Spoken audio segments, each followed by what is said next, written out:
Steve Forbes joins us, the Forbes media chairman. I think more than ever we had something at the bottom of the screen, and we still do, that says investors are awaiting this $900 billion stimulus deal. I kind of would add to it, and I know we could argue back and forth about the merits of what kind of stimulus is needed, or if any is needed, theoretically. But, regular people, especially business owners, we talk to restaurant owners on this show almost, multiple times a week. They keep telling us, boy, get something done here, guys, whatever it is.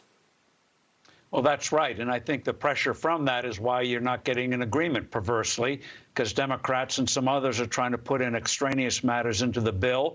That's why you're finding Democrat pushback on having those credit facilities expire at the end of the month. They see those things at the Federal Reserve as a backdoor way of bailing out states like Illinois and California on their rotten pension plans and their bad economic and financial management. So if they just stuck to helping small businesses, industries like entertainment, parts of it like theaters and the airlines, you could get a package through pretty quickly. And on the unemployment benefit extensions, what they could do instead is up the amount of money they're going to send to people below certain income levels, 75 or 100,000, whatever number they come up with.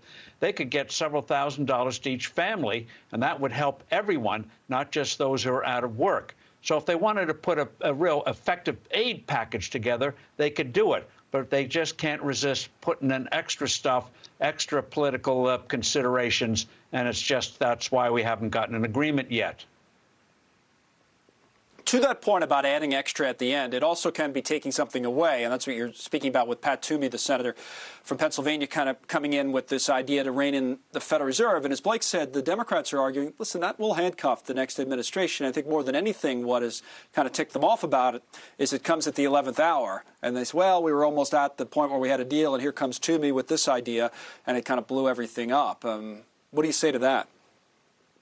Well, the Treasury Department asked for the money back, most of it a few weeks ago, for which Mnuchin, the Treasury Secretary, Stephen Mnuchin, was severely criticized. So in terms of extra packages, you have things expiring at the end of the month. Leave that expiration dates in there, and if you need more aid next year, you can do it. But right now, we have already the mechanism in place to help small businesses, especially removing restrictions on small business, what their qualifications are for that so-called payroll protection plan, which hurts a lot of small businesses because of those extra bureaucratic obstacles. Clear those obstacles out of the way, put the money in, and send out another check, $1,500, $1,800. Now, I know I'm a conservative. That sounds like a lot, but it's a one-shot, and that's what you want here. Immediate assistance now. Right. Now, speaking of next year and where we are, that's a big thing because we might be back to talking about stuff like this. Quick comment from Larry Kudlow on this network earlier today about the type of economic growth that we might get next year. I want to see whether or not you agree with this. Here's what he said.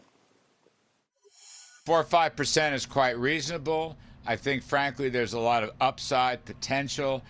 Again, if the growth incentive policies put in place by President Trump remains, you're going to have a very spiffy economy. Underlying economy is very good. You're going to roar next year. All right, 4 to 5%, ready to roar next year. What do you think, Steve? Well, there's a big word in what Larry said, and that was the word if. What the Trump policies are continued. Two big things stand in the way. One is the Georgia elections on January 5th. The Democrats get control of the Senate and start putting these massive tax increases in place. Forget about it. Another big thing, how many new regulations is the Biden administration going to impose? They did it during the Obama administration, which severely slowed down the economy, especially for small businesses. And then the final thing is, well, how's the Federal Reserve going to behave? Are they going to go for an inflationary policy? Nobody's worried about that now. But one reason why you see Bitcoin going bonkers and gold starting to rise a little bit again is fears that the Federal Reserve is going to blow it. So, yes, that big word is if. If they continued on the present course, no doubt next year would be a gangbuster year. But we have those three obstacles: Georgia, the Federal Reserve, and regulations coming back again.